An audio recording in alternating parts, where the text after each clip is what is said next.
confrontation that we call crisis, and that the crisis may be resolved at a level that may perhaps be called the level of the secular, which resolving has certain satisfying effects in terms of how the individual functions after, but that crisis also may be dealt with, and perhaps ultimately must be dealt with, at a deeper level, at the level of religion, the level in which the individual is sure that when he is stripped, what is laid bare is the literal substance of himself, or whatever there is that is literal in him. And when he stands on that, looking into the churning deeps of his crisis, that which he sees at the bottom of his crisis is that upon which he himself is standing.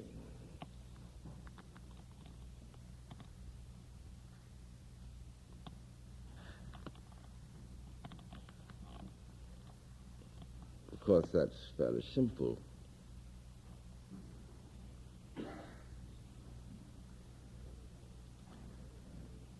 Because everybody feels that somehow he's prepared, he will be prepared for his great moment. And then the second Sunday we talked about the divine encounter at the level of the ordinary traffic of living, that in the dull monotony of commonplace routine,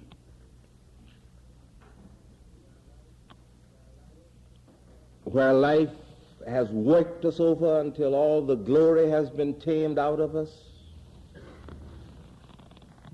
And it's rather awkward there to feel that we are in the midst of the divine encounter. And we talked about that a little, thought about it. And now today I'd like to deal for a little while about the divine encounter as we are involved in human need.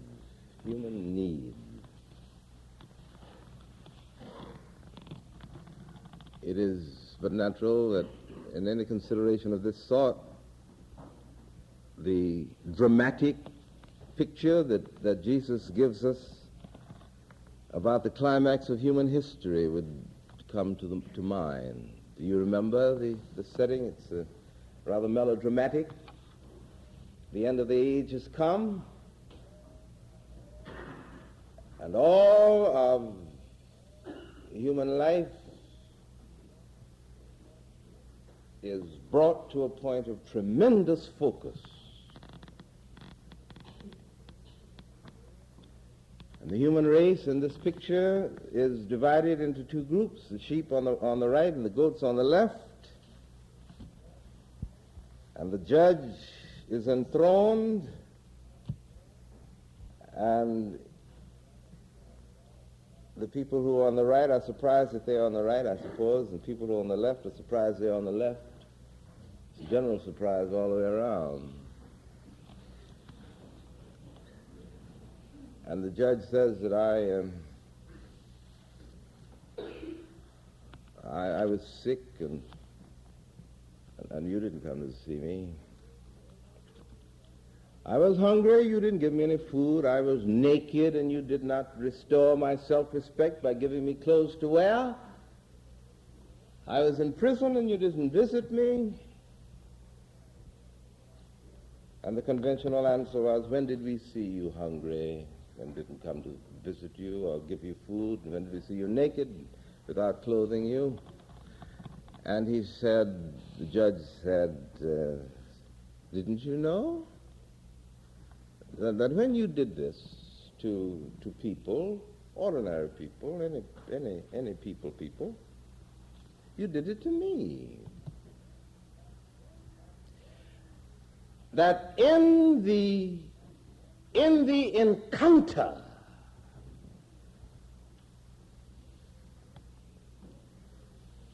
with the deckled edges of dripping human need, you are having the divine encounter. That you are brought face to face with all that you are capable of sensing about the ultimate character of the universe.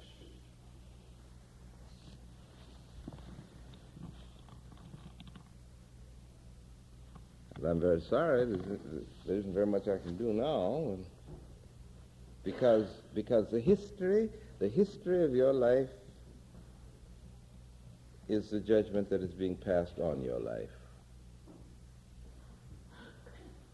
The history of your life is the judgment that is passed on your life. Seems a little hopeless, doesn't it? Just a little.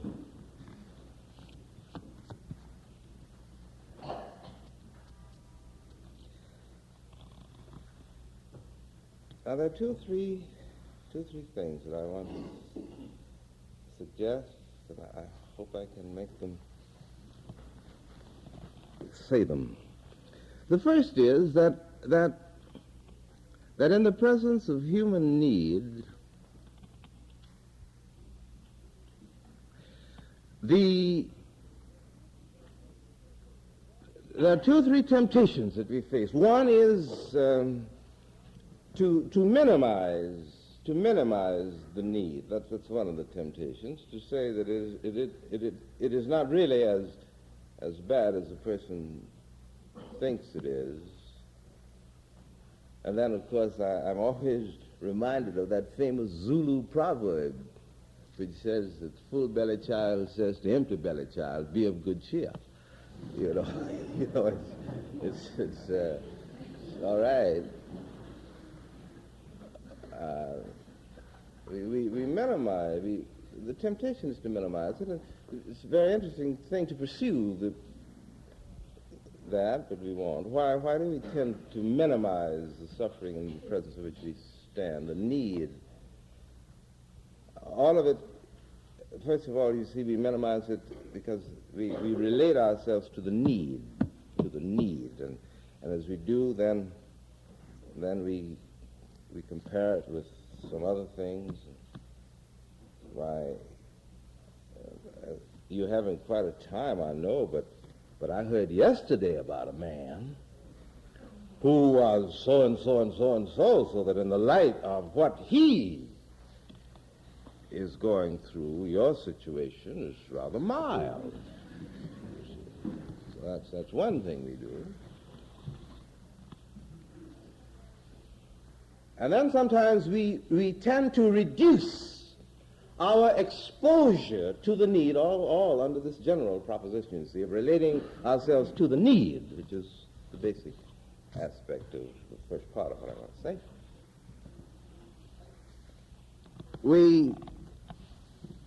As we look at the need, we shrink. We try to reduce our exposure to it. And we tell ourselves, in so doing, that we can't run the risk of undermining our own emotional stability by relating ourselves too closely and intimately to this need. It's too terrible. And we are delicate creatures. We have a high-strung nervous system, and we, if we expose ourselves to directly to this raw need, then we become so disorganized that we are helpless. And stating it this way, it sounds very far-fetched, but is it? Is it really? Think about it for a minute. How many times in your life have you deliberately closed your eyes to some tragic human need in somebody because you felt that if you knew too much about it, all of your peace of mind would be destroyed? So you protect yourself from it by reducing your exposure to it. And in that effort, there are little ways by which we seek to atone for it. We atone for it sometimes by and this is all right, I suppose, but we atone for it sometimes by putting part of our substance at the disposal of the person whose nerves are tough and who can do this sort of thing. Here is somebody who feels a sense of mission, or somebody who feels that he is particularly conditioned for working with this kind of human need, and he's worked out some sort of immunity to it so that it doesn't affect his sense of stability in the way that it affects mine. So I will help him. That's all right. I will help him. I will support him. I will give him some money and some other things to help him along in order that he may be able to do this thing which I am too fragile to undertake. So I relate myself to him who stands next to the need. And I read his reports, skipping the more gruesome parts of the report. And when I skip that part, then I increase the amount that I give him.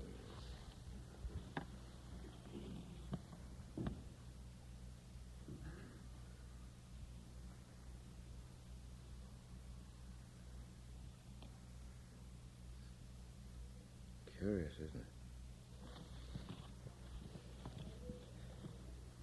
Now, I may relate myself to the need in another way. I may put at the disposal of the need, increasingly, whatever my resources are. And then I realize suddenly that the need is infinite, that human need is infinite. And if I administered to human need 24 hours out of 24 for 1,000 years, at the end of my 1,000 years, the human need that remains would still be infinite.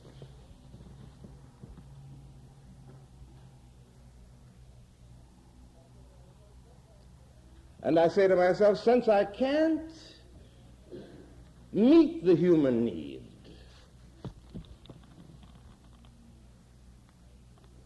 then I will take care of my needs first. Because I'm human too. And I'm a part of the need. And charity does begin at home. So I begin at home.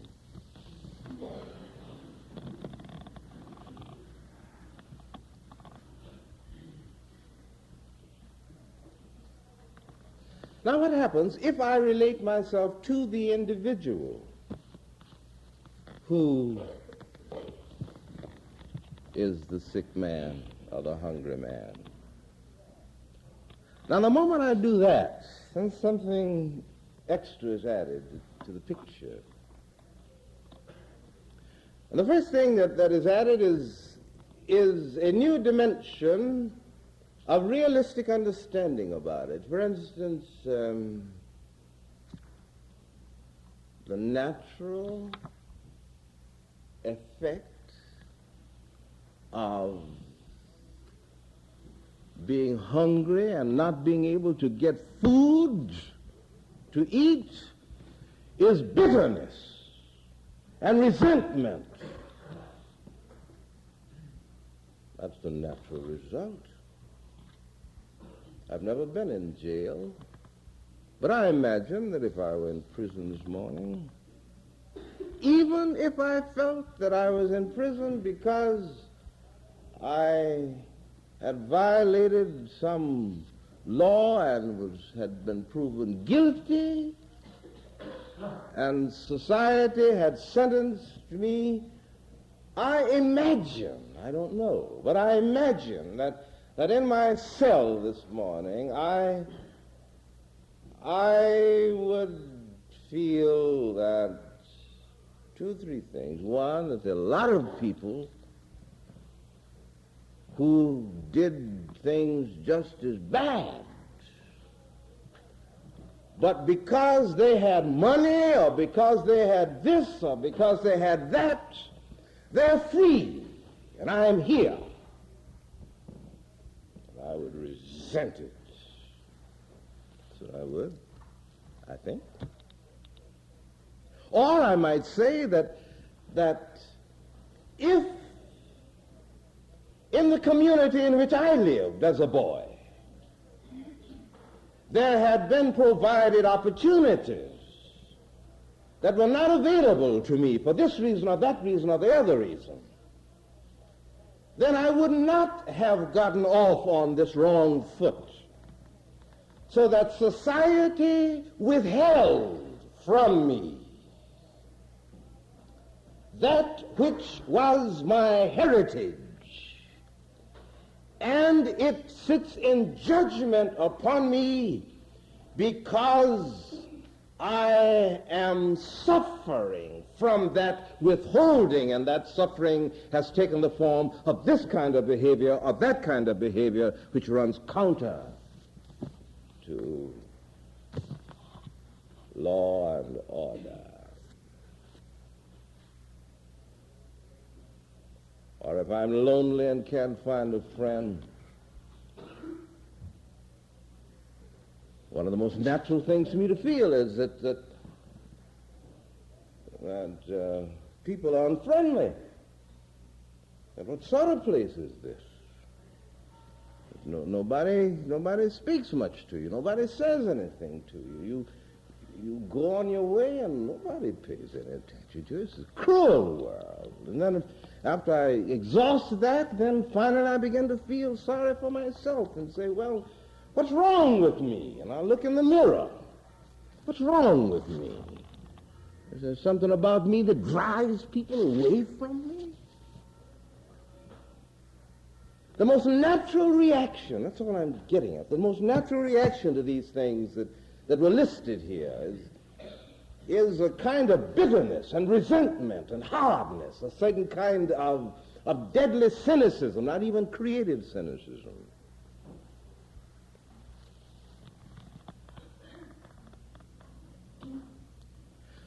But what happens when one person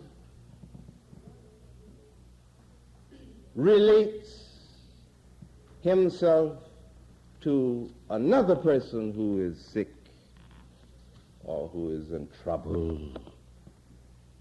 or who is in need? What happens? I wish I could put it into words. I can't. How do you think about it?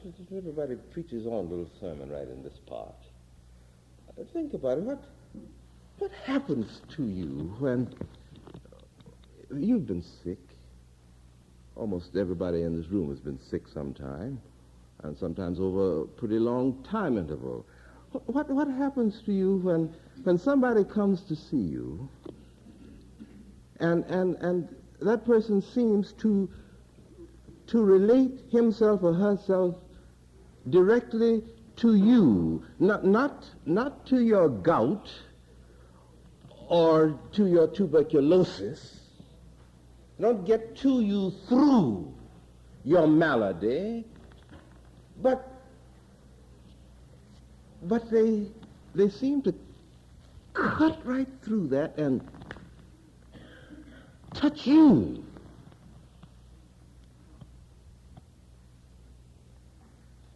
What happens? What happens? What happened to you when that happened?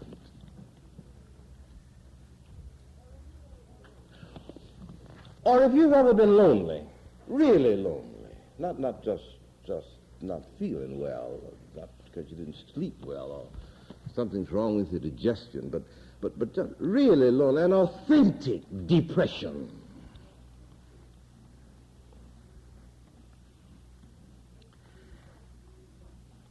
And somebody breaks through that and touches you.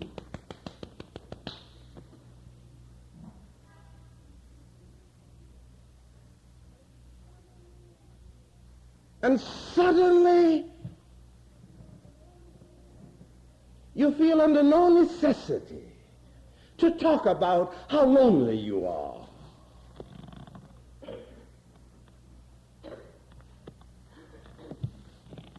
What happens? What happens?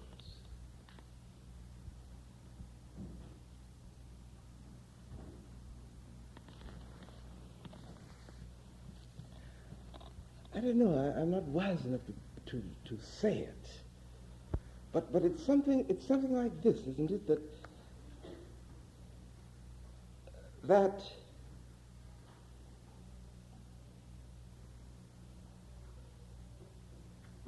I seem to be pushed on the other side of my malady, on the other side of my need, or above it, maybe a better figure, so that it is no longer on top of me, but I'm on top of it. And it may be that the facts in my situation have not been changed. Maybe they haven't been changed, haven't been altered. But something has invaded my spirit that gives to me a breadth and a comprehensiveness of feel that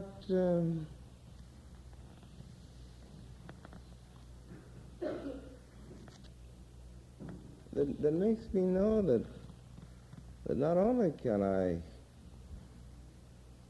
handle this illness, not only can I handle this loneliness, but I can handle anything that life can do to me. It's a curious thing.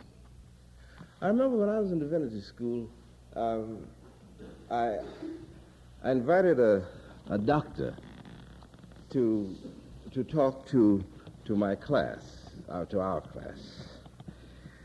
And he hesitated about coming to talk because he had a very bad idea about ministers and a worse idea about those who were preparing for the ministry. So that made it unanimous.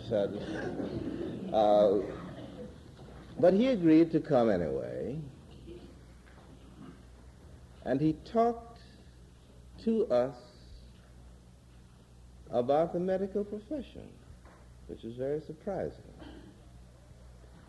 And he said, I regard all of the healing cults in religion as reflections on the medical profession. And I said, so? As we all did. He said, you see, as the study of medicine, the practice of medicine, has become more and more clinical, said he. I'm still talking about what the doctor said. So don't hold me responsible except as an interpreter. That as the study of medicine has become more and more clinical, the concentration has focused upon the disease, the types of disease, and so forth and so on. You say that's a beautiful carcinoma, or that's a beautiful something else.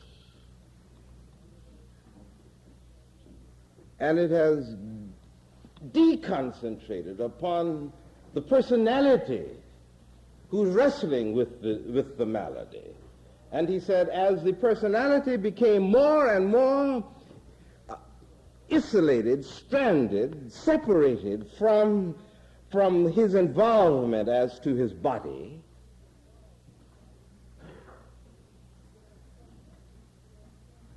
it has become necessary for something to be done that can restore the personality to the center of his life.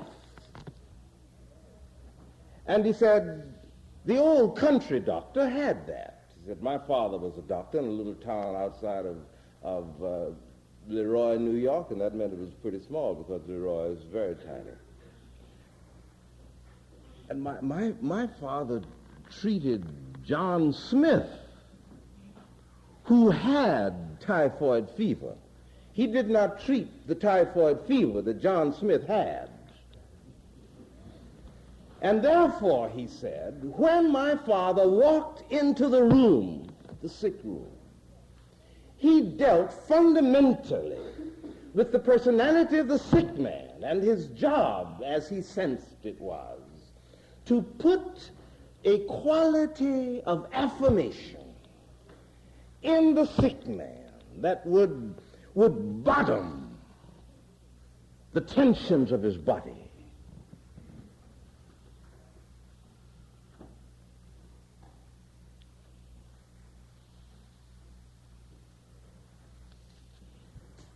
In other words, he said that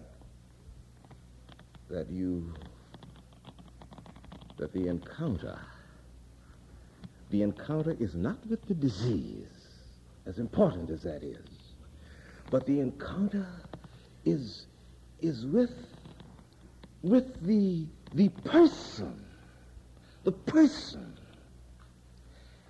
And now to flash back to the picture. When the encounter is with the person,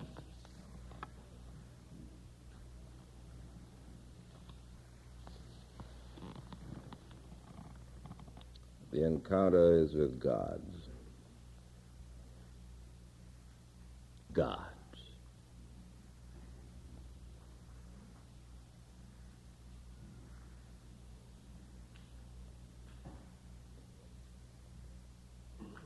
And it's very difficult to have that encounter because in our human relations, we deal with aspects of each other. Now and then, in our relations with each other, we are able to cut through and go beyond the aspect that confronts us, the segment of the personality. And there is no greater need I'm sure that we all feel when we're most ourselves. I'm sure I do feel it terribly. Then the developing of simple techniques, simple means by which we transcend the aspects and somehow meet the person.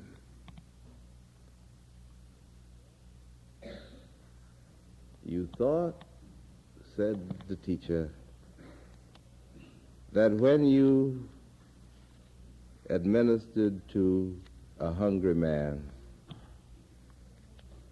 that you were administering to a hungry man. No. You were administering to God. The God in you went out on the highway of the need to meet the God in the other.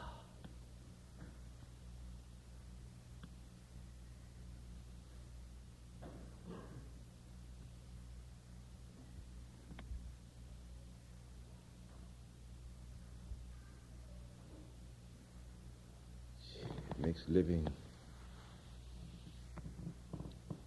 a tremendously exciting but terribly perilous adventure.